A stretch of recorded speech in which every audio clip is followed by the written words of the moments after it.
We're in the process of renting out our house, and we've chosen to do this through an agent, just for peace of mind and to take some of the pressures off of us. And when you're doing this as a landlord, whether you've got an agent or not, you should have a landlord's gas and electric check. Now, this is where, if I can give you a big top tip, make sure you give yourself plenty of time, add a few extra weeks and a little pot of money, because this is our fuse box, for example, and we had the electrician come round to do our electrics. Now, we've got a cottage that's 140 years old, so the electrics aren't that old, but they certainly need updating. So we've got to have a new circuit box, and that alone is going to be a day's work. And with all the circuit box, we've been quoted about £800. So we did not expect to have £800.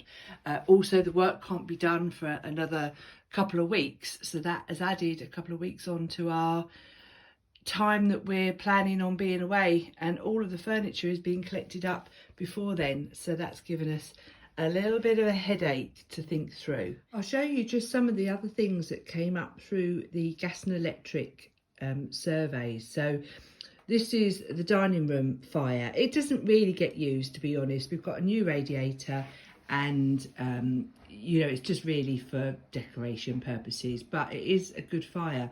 We had no idea that the flow of the air, and I don't really fully understand it, wasn't right, and he's had to condemn it. So he's put a lovely sticker on there for us, but also to make sure that our tenants, as wonderful as they are, don't try and put it on. They've actually cut the pipe there, so he's actually capped it off, cut it off, and so it couldn't be used anyway, just in case.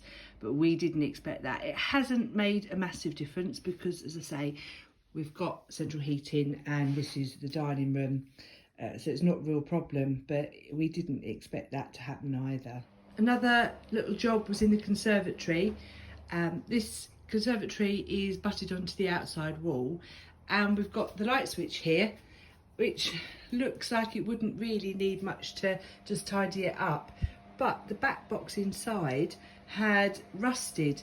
So when Paul tried to change the switch, this was hanging off a little bit and it needed a new switch, so took it off, and the back box inside had all rusted, and so the screws had nothing to fit into, so it needed all taking out, new back box, new switch, little surround to keep it neat and tidy. Little job, ended up being several hours work. Outside, we've had outside lights and outside electrics put in over the last year, but we knew that the wires ran along here. We've had to pin them up against the wall because you can't have loose wires, so this is something that the electrician picked up on. But when you come round, we have got quite a large cottage garden, so in this section here, Paul's had to put trunk in to actually raise it up, and if you see here, the earth actually disappears into the floor on that bit, so we'll have to just pin the loose bit up onto the wall just here, but it actually sort of comes out of the floor. But all of this has needed doing. And then round into this section, it did mean pulling all of the trellis off, pulling the wire up, getting the trunk in behind the trellis. It runs all the way into the back of the potting shed where there's some electrics. So again, another job that we didn't foresee and took probably the best part of the day to actually sort out. Just one more example of the little jobs that we've had to do that have just added to our to-do list. You must make sure you check all of your switches like this.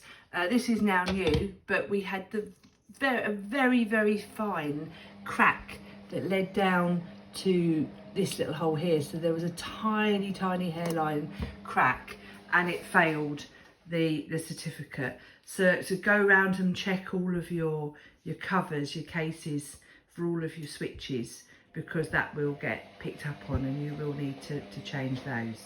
We haven't got round to doing this job, but it is on our list as well. So here you can just see there's a tiny bit of wires that are exposed at the very top, and that needs to be addressed. We need to raise it up so you don't have those wires there at the top showing. So that's just a few things that we've had to do as a result of our electric and gas certificate visits.